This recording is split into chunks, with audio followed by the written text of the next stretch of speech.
Hello everyone, welcome back. मैं हूं ज्योति और आज का जो हमारा टॉपिक है वो है पीबी रेशो, जिसे हम price to book value ratio भी कहते हैं। ये एक फाइनेंशियल रेशो है और कंपनी के फंडामेंटल्स को रीड करने में हेल्प करता है। इसलिए एक ट्रेडर और इन्वेस्टर को पीबी रेशो की नॉलेज होना बहुत ही ज़रूरी है। तो आज की वीडियो में हम पीबी रेशो को डिटेल से समझेंगे और इसके मीनिंग, कैलकुलेशंस, इंटरप्रिटेशंस, इसका यूज़, इसके कुछ रियल एग्जाम्पल, इन सभी चीज़ों को डिटेल में डिस्कस करेंगे। तो वीडियो को एंड तक ज़रूर देखिए और अगर वीडियो अच्छा लगे तो इसे लाइक कीजिए, शेयर कीजिए, चैनल को सब्सक्राइब कीजिए। तो चलिए स्टार्ट करते हैं और सबसे पहले बात करते हैं इसके मीनिंग और कैलकुलेशंस की। तो PB ratio, price to book value ratio, तो जैसा मैंने आपको कहा ये एक फाइनेंशियल रेशो है और कंपनी के फाइनेंशियल्स को, फंडामेंटल्स को समझने में हेल्प करता है। ये एक की कंपोनेंट है जो हमें बताता है कि कोई कंपनी इन्वेस्टमेंट पर्पस के लिए अच्छी है या नहीं। तो अब बात करें अगर इसके कैलकुलेशंस की, तो इसका जो फॉर्मूला होता है वो है हमारा current market price upon book value पर शेयर। अब करेंट मार्केट प्राइस तो हमें पता है, किसी भी कंपनी का मार्केट में करेंट प्राइस जो चल रहा है वो है उसका current market price upon book value पर शेयर। अब बुक वैल्यू पर शेयर को हम थोड़ा अच्छे से समझ लेते हैं। तो सबसे पहले देखते हैं बुक वैल्यू क्या होता है। तो किसी भी कंपनी का जो है बुक वैल्यू, अब बुक वैल्यू क्या है, किसी भी कंपनी का उसके बुक्स मीन्स उसके बैलेंस शीट में उसकी क्या वैल्यू है, कंपनी की नेटवर्थ क्या है उसके बैलेंस शीट के अकॉर्डिंग, वो होता है कंपनी का बुक वैल्यू। अब ये निकाला कैसे जाता है, तो ये निकालने के लिए कंपनी का जो टोटल असेट है, टोटल असेट में से जो बोरोइंग्स हैं कंपनी की और कंपनी का लायबिलिटीज़, इसको माइनस कर दिया जाता है तो निकल के आता है कंपनी का बुक वैल्यू। टोटल एसेट क्या होता है, जैसे लैंड, मशीनरी, इक्विपमेंट्स, जो भी टेंजिबल असेट्स हैं, मींस फिजिकल असेट्स हैं। बोरोइंग्स, जो भी कंपनी ने लोन लिया है बैंक से या कोई डेट्स है वो कंपनी की बोरोइंग्स हो गई। और लायबिलिटीज़, जो भी शॉर्ट टर्म लायबिलिटीज़ हैं जैसे कि वेंडर को पेमेंट करना एक्सेट्रा, ये सब लायबिलिटीज़ हो गई कंपनी की। तो जब टोटल असेट्स में से बोरोइंग और लायबिलिटीज़ को माइनस किया जाता है तो निकल के आता है कंपनी का बुक वैल्यू। जैसे एग्जांपल के लिए अगर किसी कंपनी का टोटल असेट 100 है और बोरोइंग अगर मान लेते हैं कि 20 है और लायबिलिटीज़ कंपनी की अगर 5 हैं, तो इट मीन्स कंपनी का जो बुक वैल्यू निकल के आएगा वो हो जाएगा 75। तो ये तो हो गया बुक वैल्यू। अब बुक वैल्यू पर शेयर क्या होता है, तो कंपनी के पास जो टोटल नंबर ऑफ शेयर्स हैं, जब उस टोटल नंबर ऑफ शेयर्स को इस बुक वैल्यू से डिवाइड किया जाता है तो निकल के आता है बुक वैल्यू पर शेयर। तो बुक वैल्यू पर शेयर, तो ये हमारा जो बुक वैल्यू निकला है इसे हम टोटल नंबर ऑफ शेयर से जब हम लोग डिवाइड करेंगे तो निकल के आएगा बुक वैल्यू पर शेयर। अब जैसे हमने यहाँ पे देखा था 75 है अगर कंपनी का बुक वैल्यू, और मान लीजिए कंपनी के जो टोटल नंबर ऑफ शेयर्स हैं अगर वो 5 है, तो यहाँ पे जो निकल के आएगा बुक वैल्यू पर शेयर वो हो जाएगा 15।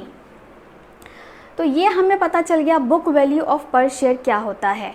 तो बुक वैल्यू पर शेयर का मतलब कंपनी के बुक्स के, मींस बैलेंस शीट के अकॉर्डिंग कंपनी के एक शेयर की वैल्यू क्या होनी चाहिए, ये होता है बुक वैल्यू पर शेयर। तो ये तो हमने देख लिया कि बुक वैल्यू ऑफ पर शेयर क्या होता है और कैसे निकाला जाता है। अब बात करते हैं करेंट मार्केट प्राइस की। तो करेंट मार्केट प्राइस जो है वो बुक वैल्यू के इक्वल हो ऐसा नहीं है। बुक वैल्यू कंपनी की बुक्स में दिखता है, पर करेंट मार्केट प्राइस जो है वो डिपेंड करता है कि कंपनी की क्वालिटी कैसी है। अगर कंपनी अच्छी है, कंपनी में ग्रोथ है, ग्रोथ ओरिएंटेड है, फ्यूचर एस्पेक्ट से कंपनी अच्छी दिख रही है, तो ऐसी कंपनीज़ की डिमांड ज़्यादा होती है। पब्लिक इस ऐसी कंपनीज़ के लिए प्रीमियम अमाउंट पे करने को रेडी रहते हैं। इसलिए इन कंपनीज़ का जो करेंट मार्केट प्राइस है वो उनकी बुक वैल्यू से ज़्यादा होता है। उसी के ऑपोजिट कई बार कंपनी जो है कंपनी का जो करंट मार्केट प्राइस है वो उसकी बुक वैल्यू से कम भी होता है। इट मीन्स कंपनी जो है वो अंडर वैल्यूड है। तो इसी का पता लगाने के लिए कि करंट मार्केट प्राइस, कंपनी का करंट मार्केट प्राइस जो है उसके बुक वैल्यू के रिस्पेक्ट में कितना ज़्यादा है, इसको पता लगाने के लिए हम निकालते हैं PB ratio, price to book value ratio. तो अब पीबी रेशो जैसा कि हमने बताया था कि करंट मार्केट प्राइस किसी कंपनी का अपॉन बुक वैल्यू पर शेयर। तो जैसा हमने अभी एग्जांपल लिया था, मान लीजिए करंट मार्केट प्राइस अगर किसी कंपनी का 45 है और जैसा कि हमने बुक वैल्यू पर शेयर अभी निकाला था 15 है, तो यहाँ पे जो हमारा पीबी रेशो निकल के आ जाएगा वो हो जाएगा 3। तो अब हम ये तो समझ गए कि पीबी रेशो क्यों निकाला जाता है और कैसे निकाला जाता है। मतलब ये पता लगाना है कि बुक वैल्यू के रिस्पेक्ट में करंट मार्केट प्राइस कितना ज़्यादा है या कम है, उसको पता करने के लिए पीबी रेशो निकाला जाता है।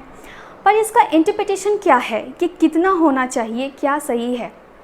तो ये जो है, जो पीबी रेशो है, पीबी रेशो जो है हमें बताता है कि 1 से ज़्यादा होना चाहिए।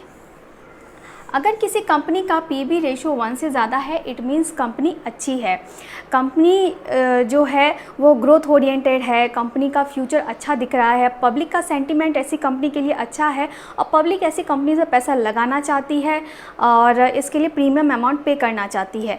तो इसलिए अगर कंपनी का पीबी रेशो जो है शेयर्स का 1 से ज़्यादा है, इट मीन्स कंपनी अच्छी है। वहीं इसके अपोजिट अगर पीबी रेशो 1 से कम है, इट मीन्स कि पब्लिक का जो है कंपनी में इंटरेस्ट नहीं है, कंपनी ग्रोथ एस्पेक्ट से अच्छी नहीं है, कंपनी का मैनेजमेंट ठीक से काम नहीं कर रहा है, कंपनी में गवर्नमेंट इंटरवेंशन है या कोई भी रीज़न हो सकता है जिसकी वजह से कंपनी के लिए जो है पब्लिक का जो एक सेंटीमेंट है उस कंपनी के लिए अच्छा नहीं है, कंपनी में ग्रोथ नहीं दिख रहा है, तो ऐसे केस में जो पीबी रेशो है वो 1 से कम हो जाता है और कंपनी अंडर वैल्यूड कहलाती है। ऐसी कंपनीज़ में इन्वेस्टमेंट करना अवॉइड करना चाहिए। तो अभी हमने ये देख लिया कि पीबी रेशो का इंटरप्रिटेशन क्या होता है। अब हम कुछ इसके एग्जांपल्स भी देख लेते हैं। जैसे टाटा मोटर्स का एक एग्जांपल मैं आपको यहाँ पे दिखा रही हूँ। टाटा मोटर्स का जो शेयर यहाँ पे आप देख रहे हैं पीबी रेशो, वो पहले 1 से कम था, कुछ दिन पहले ही इसका पीबी रेशो जो है वो 1 क्रॉस हुआ है। एक और एग्जांपल हम लोग देखते हैं तो ये है प्राइवेट सेक्टर बैंक्स का। प्राइवेट सेक्टर बैंक्स में जैसे HDFC है, कोटक है, ICICI है, तो इन सब में यहाँ पे आप देख रहे हैं सबका पीबी रेशो जो है वो 1 से ज़्यादा है, जिसमें कोटक जो है वो सबसे ज़्यादा प्रीमियम प्राइस पे ट्रेड कर रही है। तो इस तरीके से हम लोग पता कर सकते हैं पीबी रेशो के बेसिस पे कि कौन सी कंपनी जो है वो अंडर वैल्यूड है और कौन सी कंपनीज ओवर वैल्यूड है।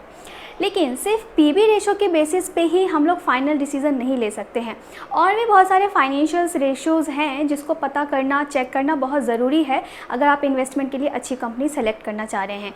जैसे कि ROE, ROCE, PE रेशो पे मैं ऑलरेडी एक वीडियो बना चुकी हूँ, और अर्निंग पर शेयर, तो इन सब रेशोज़ पे भी मैं आगे वीडियो लाने वाली हूँ। तो इन सब रेशोज़ को कंसीडर करना, देखना भी बहुत ज़रूरी है एक अच्छी स्टॉक्स के सिलेक्शन के लिए।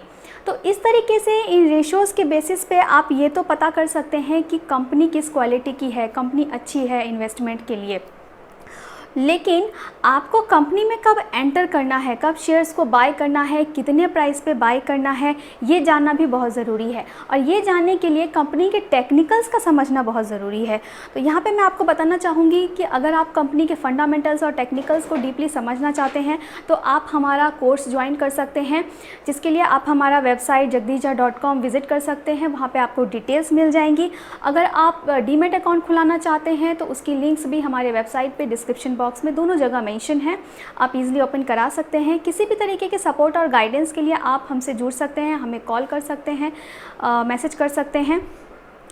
तो अब जैसा कि मैं आपको बता रही थी कि इस रेशोज़ के बेसिस पे हम कंपनी के फंडामेंटल्स को देख के ये तो पता कर सकते हैं कि कंपनी अच्छी क्वालिटी की है, हमें इसमें इन्वेस्ट करना चाहिए या नहीं। लेकिन कब करना चाहिए, कब शेयर्स को बाय करना चाहिए, कितने प्राइस के पे करना चाहिए, जब ये करने के लिए हम क्या कर सकते हैं, तो हमें क्या करना है, ऐसी गुड क्वालिटीज़ की कंपनीज़ को ट्रैक करना है जो ओवर वैल्यूड हैं लेकिन अच्छी क्वालिटी की कंपनीज़ हैं, ऐसी कंपनीज़ को ट्रैक करना है।